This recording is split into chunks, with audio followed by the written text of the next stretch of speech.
Bienvenue à toutes celles et ceux qui nous écoutent aujourd'hui pour une nouvelle vidéo de l'Étalon M, première communauté marketing francophone. Aujourd'hui, on reçoit Flavie. Bonjour Flavie, j'espère que tu vas bien. Oui, bonjour, ça va très bien, merci. Alors aujourd'hui, avec toi, on va plonger au cœur du marketing responsable puisque tu vas nous parler de l'écriture inclusive, qui est vraiment un sujet d'actualité dans les métiers de la communication et du marketing, parce qu'on sait tous, le contenu a vraiment pris la priorité sur les stratégies des entreprises et sur leur façon de communiquer aujourd'hui. Est-ce que tout d'abord, tu pourrais nous expliquer ce qu'est l'écriture inclusive et ton cheminement par rapport à ça? Oui, tout à fait. Alors, l'écriture inclusive, ça désigne tout un ensemble de pratiques de rédaction qui ont pour but de rendre les textes plus inclusifs. Notamment en féminisant les noms que l'on emploie comme actrice, acteur, autrice, auteur, écrivaine, écrivain, qui étaient des mots qui n'étaient pas forcément utilisés par le passé.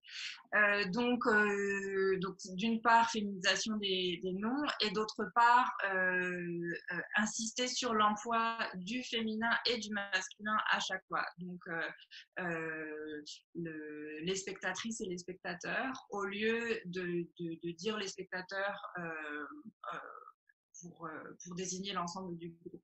Et ça, c'est parce que on sait maintenant que le genre qui est employé dans une phrase influe directement sur la représentation mentale que les gens vont se faire de la personne qui est désignée par le texte.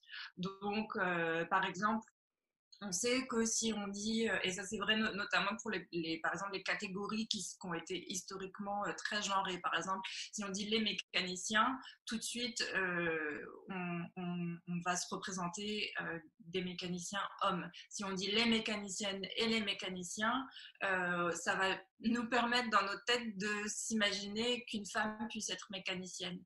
Et ça peut être très important, notamment pour les enfants, pour leur donner une perspective beaucoup plus ouverte sur les possibilités de carrière pour les femmes et les hommes. Donc ça, c'est juste un exemple. Donc, il y a toutes sortes de pratiques qui sont recommandées, notamment par l'Office québécois de la langue française, et notamment l'utilisation de parenthèses à la fin pour ajouter le féminin du mot, ou alors de plus en plus on voit l'utilisation de signes de ponctuation comme des tirets ou des points dans les mots pour inclure aussi la version féminine du mot. Donc voilà, et je suis arrivée à m'intéresser à ce sujet parce que moi-même, en tant que rédactrice, on m'a demandé de rédiger des textes en écriture inclusive et que j'ai été confrontée à toutes sortes de défis sur ma capacité en fait à écrire, à produire un texte fluide, clair, direct, mais justement en respectant ces principes-là. Donc voilà, c'est à peu près ça.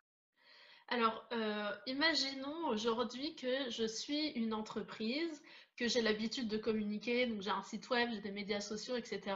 Par contre, jusqu'à présent, je n'avais pas intégré les principes que tu viens de nous expliquer d'écriture inclusive dans ma façon de communiquer. Aujourd'hui, j'ai envie de le faire. Quelle est la bonne réflexion et la bonne démarche que j'aurai à avoir, notamment si je suis accompagnée par un rédacteur ou une rédactrice? Ouais. Donc le premier conseil que je donnerais, c'est, et c'est pas, ça va pour en général tout l'ensemble de la relation entre l'entreprise et la personne qui rédige les textes, c'est d'éviter déjà de tous les déléguer à la rédactrice ou au rédacteur, et d'éviter de, de donner ce mandat en fait juste de se dire ah bah en fait je vais prendre mes textes existants et je vais demander à ma rédactrice de les mettre au format inclusif, parce que ça va donner ça va être très difficile, ça va rendre c'est possible mais ça va probablement le rendre le texte un peu lourd, un peu maladroit. Donc je conseillerais aux entreprises déjà d'entamer cette réflexion sur euh, euh, pourquoi, qu'est-ce que ça veut dire d'être inclusif dans ces textes, et aussi d'inclure la rédactrice ou le rédacteur en amont dans le processus de stratégie. Euh, dans mon expérience, en fait, l'écriture inclusive, c'est quelque chose qui se décide au niveau de l'élaboration de la stratégie de contenu ou de la stratégie de communication, parce que c'est là où on va décider ensemble, collectivement, des principes de rédaction à utiliser dans toutes les plateformes et dans tous les médias de communication. Donc, le but étant de s'entendre sur quelles pratiques d'écriture inclusive on va utiliser, les choses à éviter, les choses à promouvoir. Donc c'est ça. Donc je commencerai par me renseigner sur quelles sont les différentes modalités d'écriture inclusive à m'apporter, celles qui correspondraient le mieux à ma marque, et puis ensuite à réfléchir ensemble avec la rédactrice ou le rédacteur à comment mettre toutes ces pratiques. Donc on intègre vraiment bien en amont de notre réflexion pour que la personne aussi, mais comme il faudrait faire en fait à chaque fois qu'on fait appel à quelqu'un aussi, s'imprègne vraiment de notre démarche, de nos valeurs qu'il y a derrière, pour ensuite retravailler l'ensemble des textes.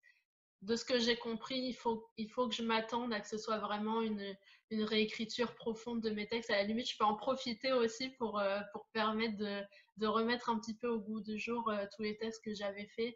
Parce que juste prendre l'existant et juste féminiser les mots ou des choses comme ça rend pas un résultat très top à la lecture, quoi.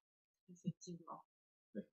Alors, tu sais que moi, je me suis essayée à l'écriture inclusive il n'y a pas très longtemps. Et alors, moi, j'ai choisi d'y aller strict dès le début, c'est-à-dire que je voulais vraiment essayer d'enlever les pronoms carrément des textes.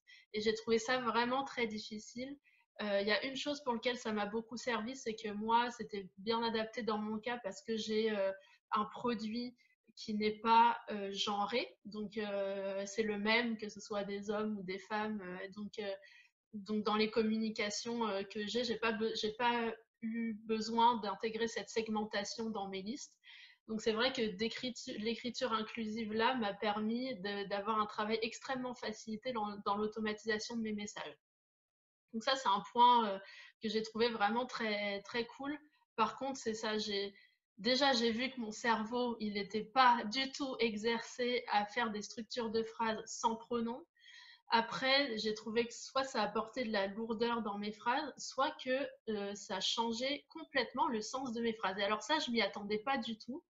Et ce fait que je ressors avec un tiraillement entre vouloir bien faire et en même temps faire en sorte que mon message il passe comme je le souhaite. Est-ce que c'est quelque chose que toi tu as vécu? Qu'est-ce que tu nous conseilles de faire avec ça? Ouais.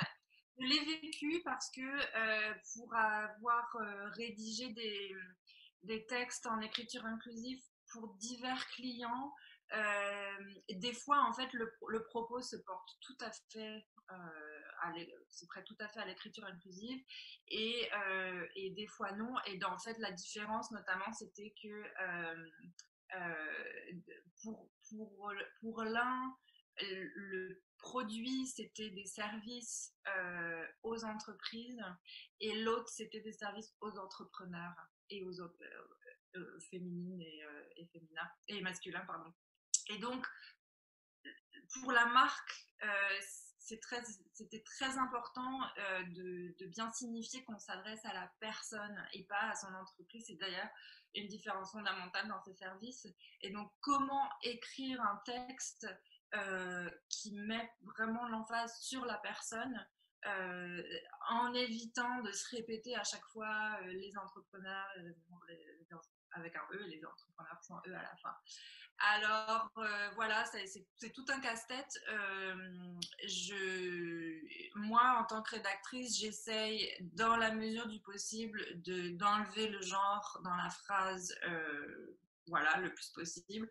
On a enlevé le genre, on a tourné les phrases de telle manière à ce qu'on n'ait pas du tout à parler d'entrepreneurs. Souvent, il faut être très très créatif, et bon, l'avantage pour une rédactrice, un rédacteur, c'est qu'on est des gens très créatifs, donc Ça nous aide beaucoup. Mais il y a des moments où c'était inévitable. Donc, c'est vrai qu'il y a un moment où il faut prendre une décision de manière collective, s'entendre sur ce qu'on est capable de faire en ce moment, ce qu'on n'est pas capable de faire. Surtout qu'il faut, contrairement à un autre texte, par exemple, un communiqué de presse qui est par nature plus long, donc c'est moins grave, je trouve, de répéter la version féminine, masculine du nom. Pour un site web, par exemple, ou un court texte pour les médias sociaux, il faut que le message passe tout de suite, clairement. Et là, ça va peut-être poser certains enjeux. Donc, bon, moi, en ce moment, je me dis que j'essaye dans la mesure du possible d'écrire des textes inclusifs et aussi j'essaie de les complémenter par un ensemble de contenus qui va communiquer l'intention inclusive de la marque. Donc c'est d'avoir des photos inclusives, d'avoir des produits et des services aussi inclusifs. C'est-à-dire que d'avoir une vision holistique de la diversité en tant que marque. Ça ne suffit pas d'employer l'écriture inclusive. Pour moi, ça vient nécessairement avec un ensemble de pratiques qui implique nécessairement une réflexion approfondie au plus haut échelon de la marque sur à qui on s'adresse, à qui on vend nos produits et nos services, et qu'est-ce qu'on a fait jusqu'ici qui a peut-être exclu certaines populations de nos produits et nos services. Très intéressant. Alors, si les personnes qui nous écoutent aujourd'hui veulent se mettre à l'écriture inclusive, est-ce que tu aurais un conseil, une action qu'ils pourraient mettre en œuvre directement après avoir écouté la vidéo? Juste réfléchissez le prochain texte que vous allez écrire, que ce soit un courriel ou un billet pour les médias sociaux. Réfléchissez à la manière dont vous alliez l'écrire, s'il allait être genré ou non, s'il allait être inclusif ou non, et commencez à faire ces petits exercices de qu'est-ce que je pourrais faire pour rendre ce texte plus inclusif. Donc ça c'est juste pour s'entraîner à commencer à changer son état d'esprit peu à peu. Et puis sinon, renseignez-vous, allez sur... y a plusieurs guides de l'écriture inclusive qui ont été publiés par différentes institutions. Moi j'utilise beaucoup celui de l'UQAM. Il y en a un qui a été fait par l'Université de Montréal. Les deux utilisent des pratiques différentes. Donc c'est bien de se familiariser un petit peu avec les différentes pratiques et puis de voir en fait comment ces pratiques sont utilisées par différentes institutions, différentes marques. Donc je J'ai commencerai bien par ça. aimé aussi ton conseil précédent de se rendre compte que l'écriture inclusive, ça va avec un contenu inclusif et qu'on peut aussi balancer, se mettre un peu moins de pression sur l'écriture inclusive si on a les visuels qui sont inclusifs eux aussi, ça permet de créer un univers global. Merci beaucoup Flavie. Où est-ce que les gens pourraient te retrouver s'ils souhaitent poursuivre la discussion avec toi? Eh bien, vous pouvez aller sur mon site web, c'est delphina.studio. C'est le site web de mon petit studio par lequel duquel je travaille avec mes clients.